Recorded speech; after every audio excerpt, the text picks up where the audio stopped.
Olá, muito boa noite. Sejam bem-vindos a mais uma edição do Agro em Foco. No programa de hoje vamos ver no Paraguai como os híbridos de milho Pioneer podem garantir a melhor silagem para a alimentação do gado leiteiro, premiado pela qualidade. Eu converso com Juliana Ingrid, líder de Barter e Commodities na Corteva AgriScience. Vamos falar o que é, como funciona e como os produtores podem se beneficiar dessa modalidade de negociação e crédito. Vamos ver que o manejo eficiente com Enlist Colex D permite o controle da soqueira do algodão.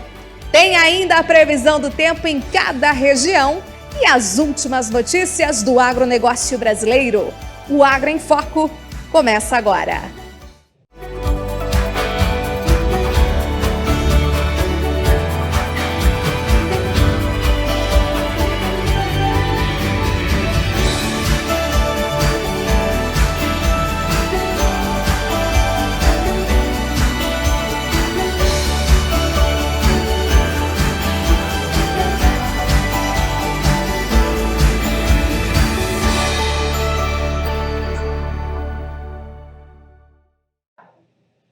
Na reportagem de hoje da série especial que a equipe do Agro em Foco gravou sobre o agronegócio do Paraguai, a repórter Lara Leão mostra como os híbridos de milho Pioneer podem garantir a melhor silagem para a alimentação do gado leiteiro de alta qualidade.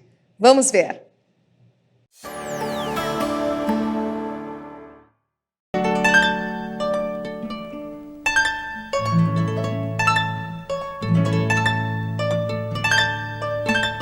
Comida farta e ambiente climatizado. Essas vacas recebem um tratamento digno de um animal nobre. E são. Essas são vacas holandesas que produzem um tipo de leite considerado de altíssima qualidade. Nós estamos em Campo 9, na região central do Paraguai, onde se concentra a bacia leiteira do país. Hoje quem nos recebe é o produtor Eduard Hildebrand. Muito bueno estar com você. Gracias y igualmente por la visita del canal. Como está tu produção? Hoy estamos muy bien, estamos entrando en el pico de la producción que normalmente se concentra septiembre, octubre del año en nuestro caso. Estamos con 205 vacas nordeñas y con una media de 40 litros, poco más de 40 litros en realidad. O Eduard fez questão de mostrar um pouco da estrutura que ele tem na fazenda. Primeiro, orgulhoso, mostra a galeria de troféus que a fazenda recebeu como melhor produtora de leite e, é claro, das estrelas. Seus animais são campeões no país inteiro. E são tantos prêmios que não cabem apenas em uma prateleira. O pai dele era produtor de leite e agora ele segue o mesmo caminho. Continua com a produção de 8.500 litros de leite todos os dias. No total, são mais de 250 vacas em lactação. Para conquistar resultados como esses, foi preciso investimento. E isso começou lá atrás com o pai do Eduard. Y siempre mi padre fue muy enfocado en lo que era mejoramiento genético. Mi padre fue siempre apostando lo más fuerte y tenía bien claro que tenía que tratar de criar los animales mejores posibles. E essa tradição em ter animais tão produtivos permite o Eduard comparar as vacas dele com as melhores vacas leiteiras americanas por meio do chamado TPI, o índice que qualifica com base no mérito genético avaliando as características produtivas, eficiência e conformação. Isso ajuda a identificar os melhores animais produtivos, a qualidade do leite, produção constante e teor de gordura e de proteína. Avalia também a longevidade do animal. No celular, o produtor tem todos os dados da vaca, pai, mãe, potencial genético e como está a qualidade do leite. Consegue ver também um parâmetro de quantos esses animais ainda podem atingir de produtividade. Para chegar a esse resultado tão positivo, é preciso cuidar bem da alimentação dos animais. Para isso é necessário pensar primeiro lá na terra, no plantio dos grãos para a produção da silagem. Aqui os híbridos utilizados contam com a tecnologia da Pioneer Sementes. Nosotros desde la semilla, desde el momento en que ponemos la semilla en el suelo, ya estamos empezando a pensar lo que es la alimentación que nosotros entregamos al animal. Entonces, nosotros con Pioneer estamos acompañando muy de cerca al productor paso a paso en el proceso de producción para tener una relación costo-calidad y dar lo mejor a los animales para que puedan expresar esse potencial produtivo que tienen. A região de Campo Novo é responsável por praticamente 60% da produção leiteira do Paraguai.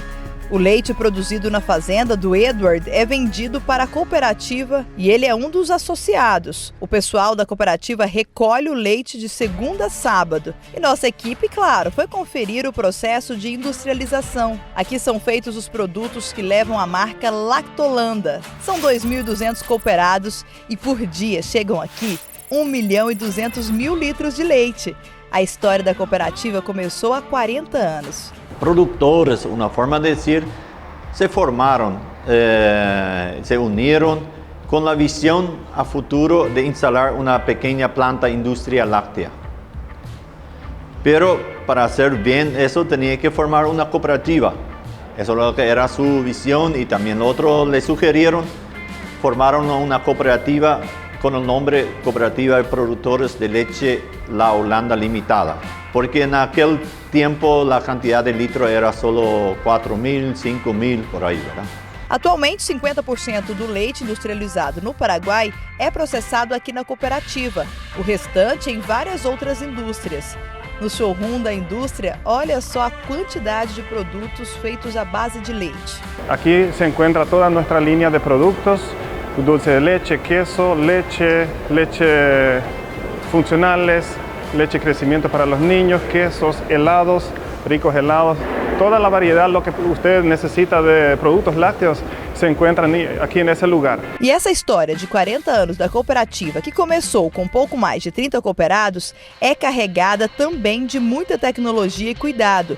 Aqui todos os processos seguem à risca as regras de qualidade nacionais e internacionais. Os produtos da Lactolanda são os mais consumidos no país. A empresa exporta apenas o que não fica no mercado interno, como leite em pó. A cooperativa La Holanda prevê inclusive a criação de mais uma planta industrial, desta vez para atender o mercado externo, e consequentemente aposta também na produção de leite nas fazendas paraguaias.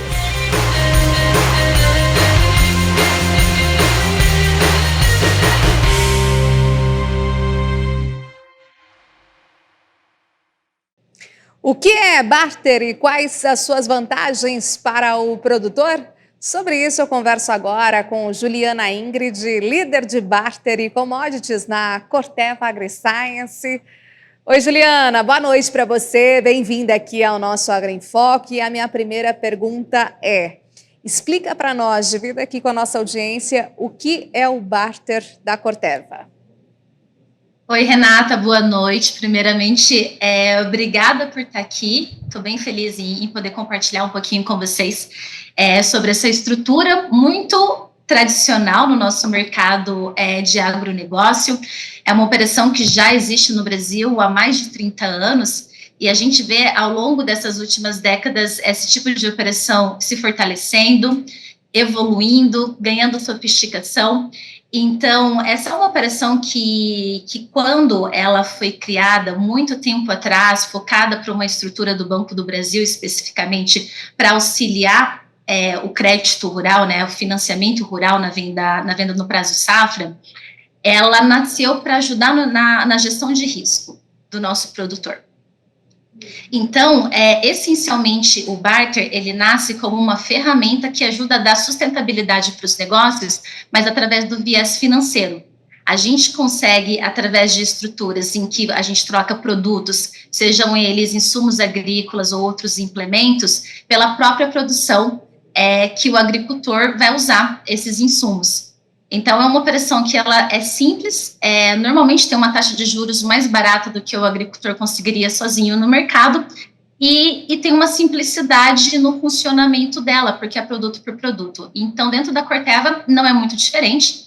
A gente tem essa estrutura mais regular, que é uma troca simples de produto por produto, e a gente tem algumas outras operações um pouco mais avançadas, né, com um nível maior de sofisticação, que é quando a gente começa a se aproximar do mercado financeiro e coloca outras estruturas, como derivativos, que trazem aí um pouco mais de proteção, mas também algumas participações em oscilações e variações do mercado de forma que ajude aí no final do dia o nosso cliente a ter uma melhor gestão do seu risco. Excelente, Juliana. Nos conte, né? Desde quando essa ferramenta funciona na Corteva?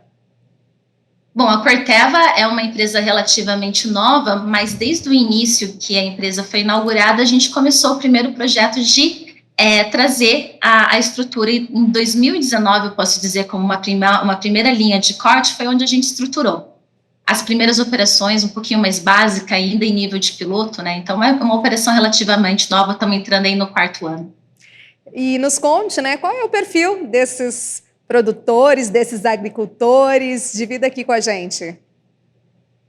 O agricultor que normalmente, né, o agricultor, distribuidor ou cooperativa, mas vamos focar um pouquinho mais no agricultor, que faz esse tipo de operação, são aqueles que conseguem, ou que tem uma tradição já de fazer a sua definição de custo baseado numa paridade de troca por grãos, né, grãos ou pluma no caso do algodão, ou enfim, dependendo da commodity, até o açúcar. Então, hoje dentro da Corteva a gente não tem nenhuma restrição ao tipo de agricultor, aquele que queira e que tenha disponibilidade em fazer a operação, trazendo as contrapartes processuais, que daí seriam os contratos de compra e venda, CPR, penhor, todos eles são elegíveis para uma operação como essa.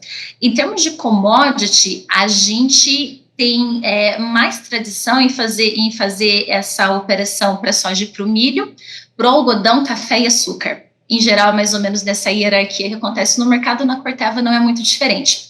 E um fato muito curioso que, quando eu falei para você que a gente vem evoluindo nessas transações, até os tipos de commodities têm evoluído também.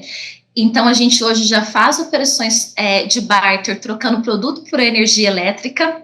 Então, quando a gente pensa no contexto de usinas, eles são também produtores de energia elétrica devido à biomassa gerada. E a gente está começando a desenvolver outras estruturas com CBIOS, por exemplo.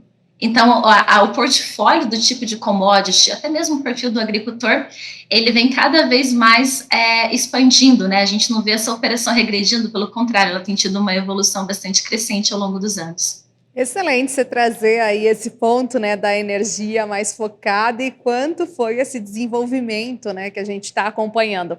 Agora explica para a gente, né, o produtor, o agricultor, ele quer entrar numa negociação, qual que é a estratégia, de fato, quanto tempo que demora, tem uma celeridade, né, explica para nós.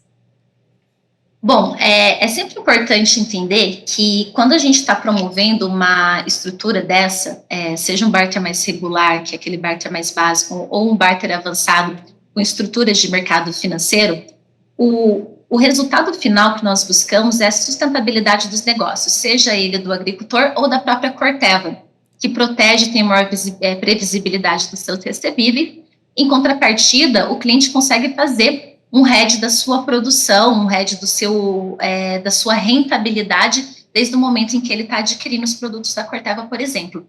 Então, a estratégia ela não vai ser diferente disso. É a busca da proteção e sustentabilidade do negócio contra qualquer tipo de intempérie relacionada a oscilações de mercado. O que eu quero dizer com isso? Se a gente tem um fator externo, por exemplo, uma guerra da Rússia com a Ucrânia, que faz com que o contexto de preços modifique desde o momento em que você assumiu uma compra até o momento que você vai pagar, as operações de barter, elas vêm para ajudar a trazer estabilidade nessas operações, não importa o contexto que venha a acontecer. Então, a estratégia é promover essas operações para proteger o cliente. E aí a gente usa de algumas táticas, né? Promover boas campanhas comerciais, a melhor condição de venda dentro dessas estruturas, compartilhar o conhecimento e estruturações financeiras que são muito complexas, muito reguladas, e que hoje a gente tem dentro da Corteva, a gente traz isso para o nosso cliente como uma forma de serviço. Em alguns momentos, sozinho, ele não conseguiria acessar esse mercado financeiro, então a gente viabiliza essas estruturas como proteção contra a queda de preço, ou eventualmente, se ele já travou um preço e ele vier a subir, a gente consegue dar uma participação na alta para ele. A gente consegue montar estruturas em que a gente promove um preço para ele em momentos que os compradores, como a agroindústria ou as trading companies, não estão no mercado, mas ele quer comprar um insumo de forma muito antecipada. Então, toda essa inteligência, toda essa estratégia de acesso é, primeiro, para ajudar a proteger os preços do agricultor contra oscilações e trazer maior previsibilidade e proteção aos negócios da Corteva.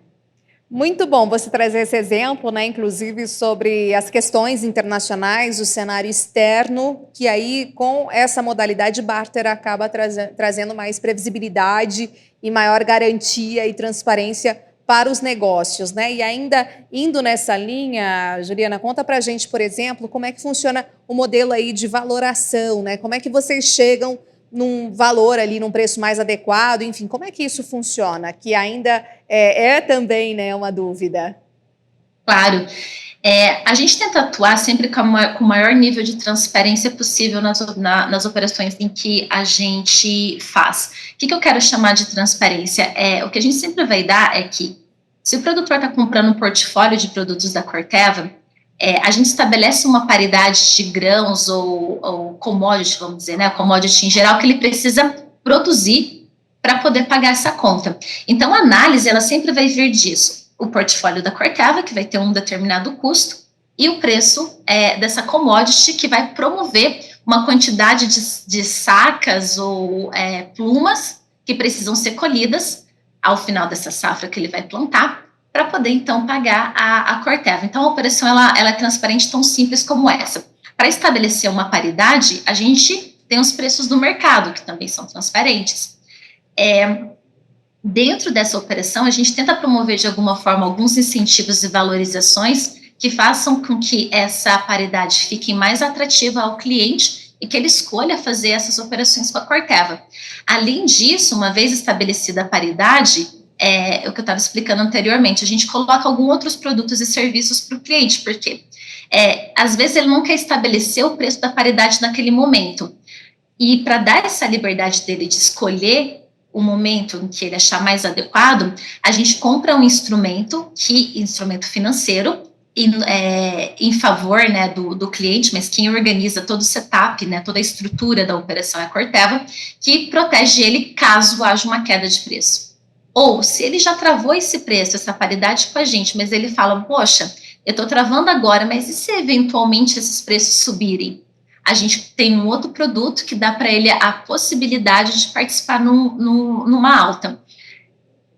Toda essa estrutura, no final do dia, o que ela vai querer, né, a ambição final dela, de novo, é a sustentabilidade dos negócios contra os tipos de intempéries ou imprevisibilidades que o agronegócio convive diariamente, seja fatores externos, internos, taxa de câmbio. Então, no final do dia, a gente dá a proteção e a previsibilidade e promovendo aí alguns serviços financeiros no meio que traz possivelmente um nível de satisfação melhor para o cliente. Perfeito, excelente. Muitíssimo obrigada. Minha última pergunta para a gente fechar aqui é como é que você tem visto essa evolução dessa modalidade, dessa ferramenta? Ela tem crescido, o que tem acontecido safra após safra? Divida aqui com a gente, Juliana. Bom, com muita satisfação, dentro da Corteva as notícias são muito boas em relação a essas estruturas. A gente tem visto cada vez mais uma adesão das nossas equipes comerciais, usando cada vez mais como uma estratégia comercial que faz sentido, que é benéfica, e a gente tem visto uma ampla receptividade dos nossos clientes, então os feedbacks têm sido bastante positivos. Nos últimos 2 anos, o crescimento dessas operações elas quadruplicaram, ou seja, foi 4 vezes maior. Então, o número que a gente tinha 2 anos atrás, em 2020, já é 4 vezes maior em 2022. A tendência até 2025 da Corteva é continuar crescendo, porque a gente não só acredita, como temos visto os benefícios em ter essa operação, não só para a gente dentro da Corteva, pelo conforto que isso traz à nossa gestão e mitigação de risco, mas também na flexibilidade, o nível de contentamento que o cliente tem quando faz essa operação. Muito bom, excelente, adorei conhecê-la e trazer aqui para todos, né, um pouco mais desse seu conhecimento, dessa modalidade já bastante tradicional dentro do segmento agro. Espero vê-la em outras oportunidades, tá bom? Até uma próxima. Obrigada, foi um prazer. Até. Tchau, tchau. Hora de saber com a meteorologista Amanda Souza como fica o tempo na região centro-oeste.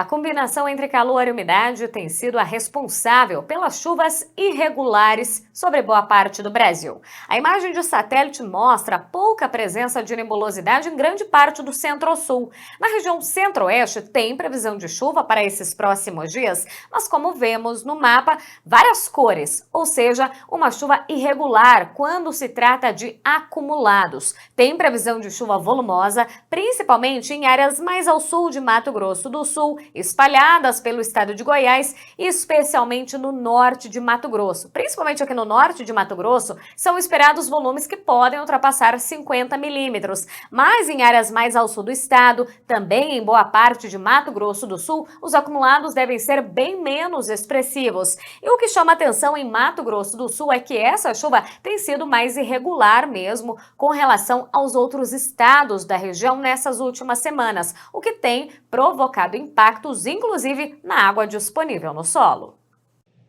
No próximo bloco, vamos ver que o manejo eficiente com Enlist Colex D permite o controle da soqueira do algodão.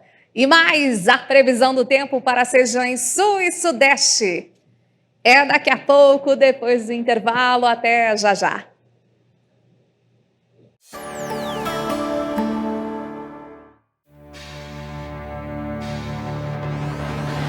Seja bem-vindo à evolução. Conheça o Optimum Aquamax. Híbridos selecionados e com maior tolerância às diversas condições ambientais.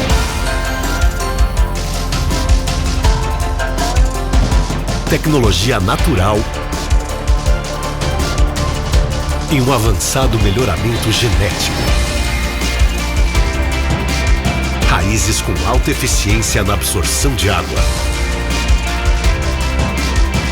E performance vitoriosa em ensaios. Faça parte desse momento inédito no agro brasileiro.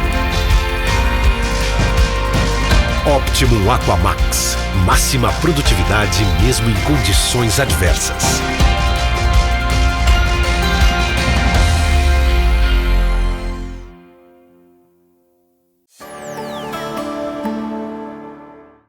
O VBP, Valor Bruto da Produção Agropecuária de 2022, fechou em 1,189 trilhão de reais. É o segundo maior valor da série de 34 anos de cálculo do indicador. O faturamento das lavouras foi de 814,77 bilhões e o da pecuária de 374,27 bilhões. O VBP de 2022 foi marcado por resultados positivos para diversos produtos, crescimento das exportações do agronegócio e dos preços agrícolas. O que prejudicou o desempenho foi a seca, especialmente na região sul e parte do centro-oeste, com perdas de produção de soja, milho e feijão. Os produtos que mais se destacaram em 2022 foram o algodão, café, milho, trigo e leite. Esses 5 produtos atingiram nesse ano o maior valor do VBP em todo o período histórico. Preços e quantidades produzidas foram os principais fatores que promoveram esses produtos. O controle de pragas e doenças exige cada vez mais o manejo eficiente para garantir a sanidade das lavouras. O repórter Mozart Ornelas foi conferir como o manejo com o Enlist Colex D permite o controle da soqueira do algodão. Vamos acompanhar.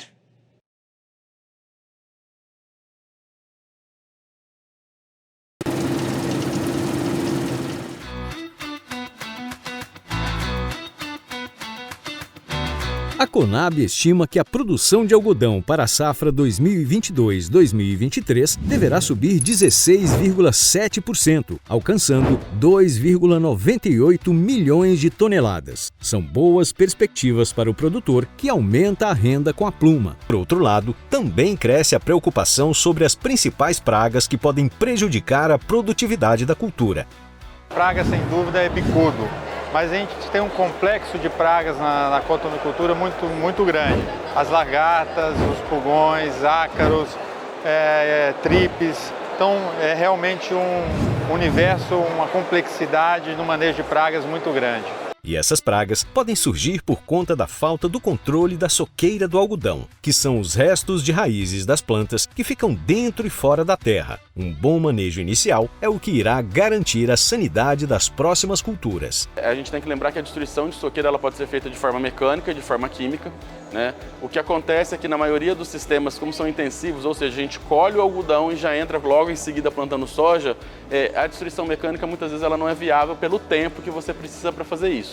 Posso dizer hoje, principalmente pelo Mato Grosso, que em torno de 90% da destruição é feita quimicamente com herbicidas. Ou seja, a gente faz uma prática muitas vezes de roçada, alguns produtores até não roçam e entram aplicando os herbicidas, tá? Para matar quimicamente, essa soqueira do algodão. Se 90% do controle da soqueira do algodão é feita com herbicidas, qual é o mais indicado? O carro-chefe, o herbicida-chefe na destruição de soqueira do algodão hoje é o 2,4-D. É o produto-chefe na destruição química. A gente tem várias alternativas para colaborar com essa destruição, com o 2,4-D, mas o carro-chefe hoje é baseado no 2,4-D.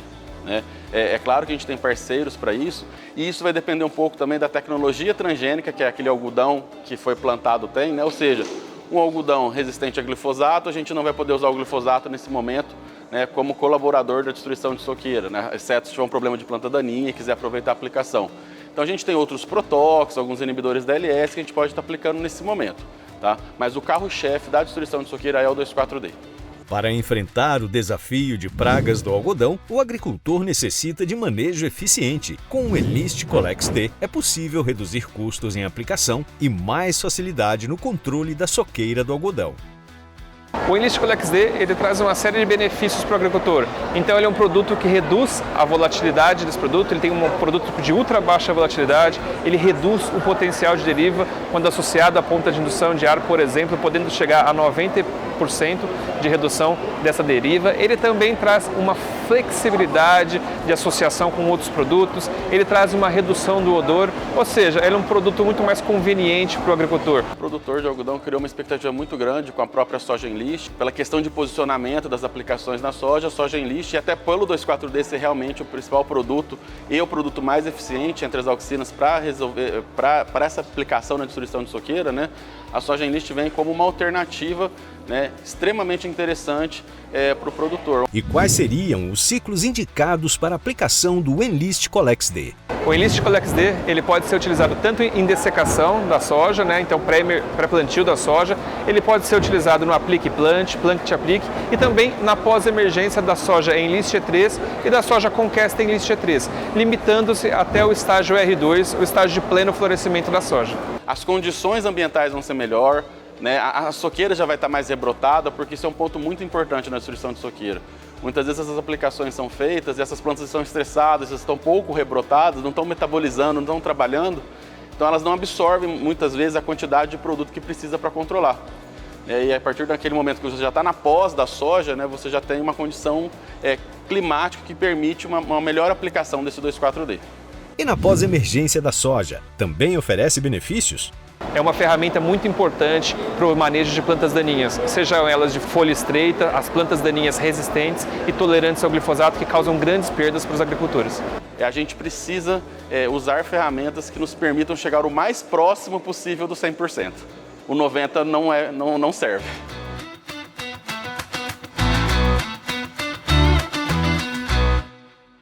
Atenção, produto perigoso à saúde humana, animal e ao meio ambiente. Uso agrícola, venda sob receituário agronômico. Consulte sempre um agrônomo. Informe-se e realize o manejo integrado de pragas. Descarte corretamente as embalagens e os restos dos produtos. Leia atentamente e siga as instruções contidas no rótulo, na bula e na receita. E utilize os equipamentos de proteção individual.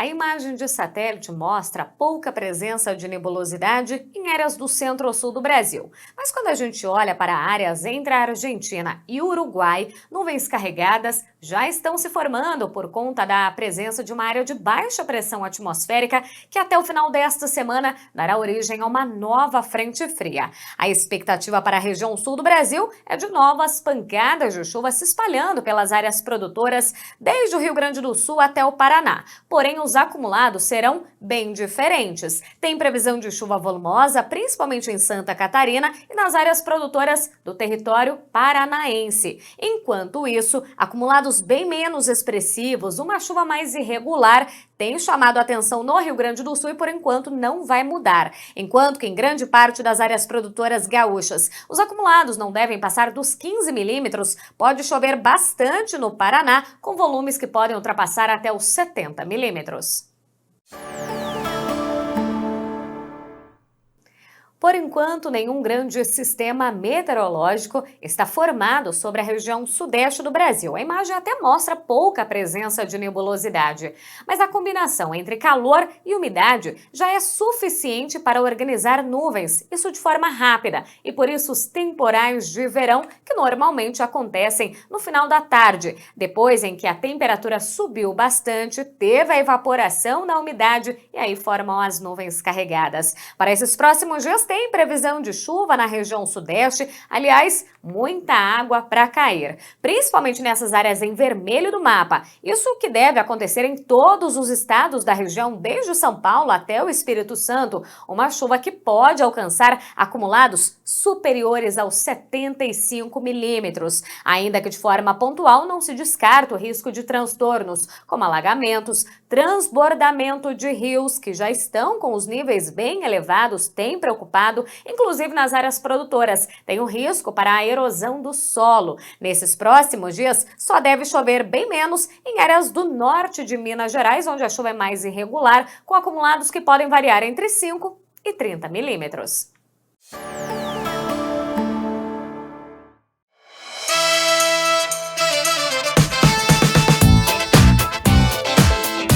E onde esses ajustes vão influenciar? No resultado em campo, é claro.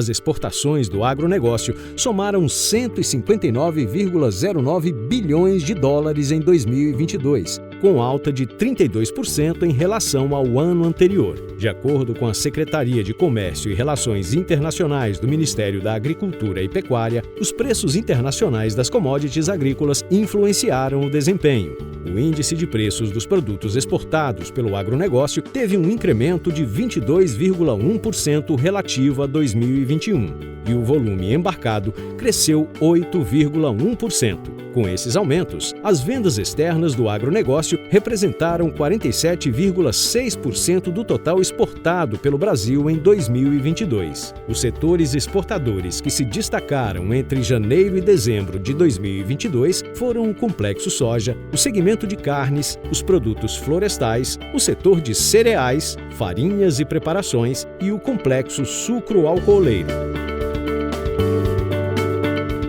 De acordo com uma recente pesquisa realizada pela Associação Brasileira de Marketing Rural e Agro, 7 em cada 10 brasileiros têm uma visão positiva sobre o setor.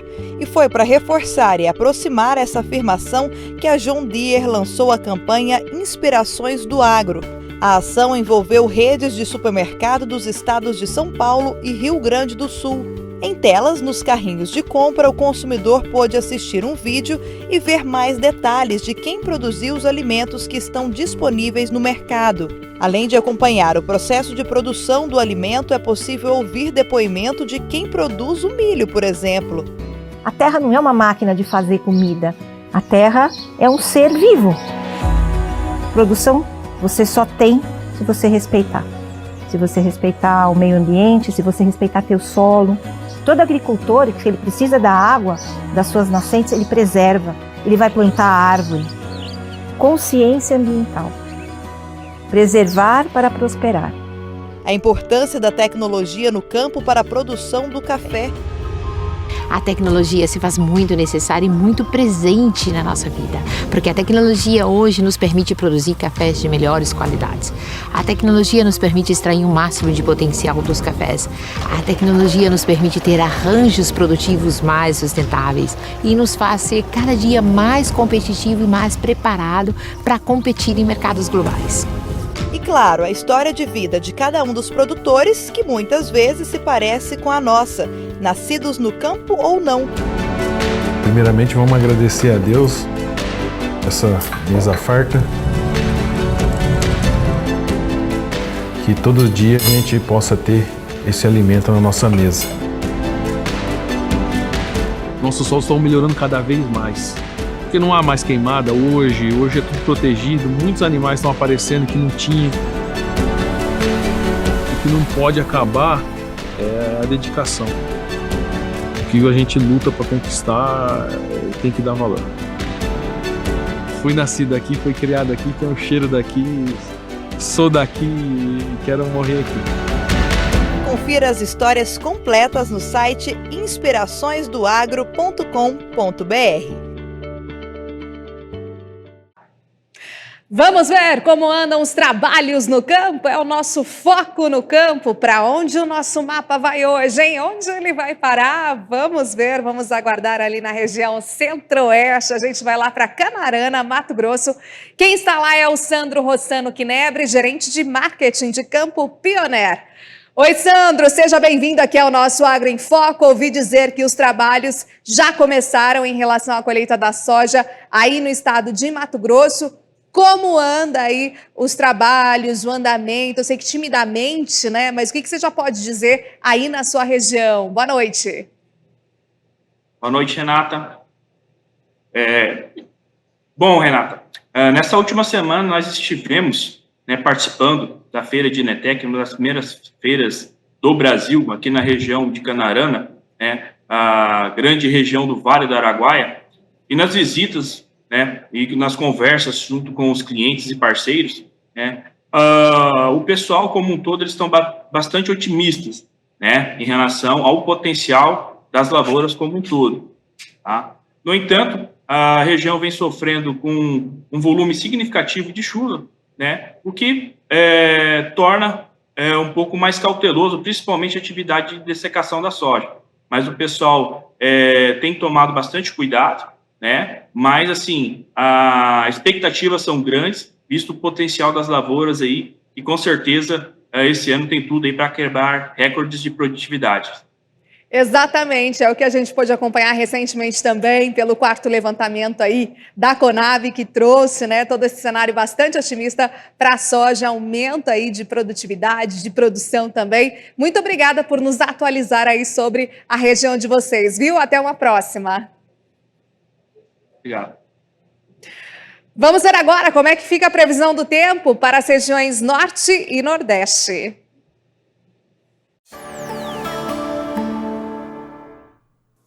Um vórtice ciclônico de altos níveis tem provocado nuvens carregadas na região norte do Brasil. A chuva tem sido mais organizada e para os próximos dias tem previsão de muita chuva. Em praticamente toda a região norte são esperados acumulados que devem variar entre 30 e 80 milímetros. Destaque para as áreas em vermelho do mapa, onde o potencial para transtornos é bem maior. Enquanto isso, menos chuva prevista para o estado de Roraima. As áreas produtoras devem receber acumulados inferiores aos 30 milímetros nesses próximos dias, mas o tempo continuará instável, tem potencial para pancadas isoladas intercaladas com períodos de sol. Instabilidades em altos níveis da atmosfera têm deixado o tempo instável na metade norte do Brasil. A imagem de satélite mostra a variação da nebulosidade e nuvens mais organizadas, principalmente em áreas da metade oeste da região nordestina. Para esses próximos dias, inclusive, tem previsão de chuva volumosa em áreas do Maranhão, do Piauí e até em pontos do Ceará. Mas quando a gente vem para a faixa leste, especialmente na Bahia, tem previsão de chuvas mais irregulares regiões isoladas e com menores acumulados. Nessas áreas em azul do mapa, volumes que não devem ultrapassar a casa dos 10 milímetros, enquanto que nos outros estados, em que a cor do mapa está vermelha, essa chuva pode ultrapassar os 70 milímetros nesses próximos 5 dias. O Agro em Foco vai ficando por aqui. Você pode nos acompanhar agora acessando o QR Code que aparece aí na sua tela. Por lá você vai ter acesso às nossas redes sociais, ao nosso canal de WhatsApp e mandar sugestões, dúvidas e comentários também. Aliás, a gente está super aberto para essa interação com todos vocês. E como sempre, toda quinta-feira às 7 horas da noite, nós temos um encontro marcado aqui no YouTube, no canal da Pioneer Sementes. Uma excelente noite para todos vocês. Tchau!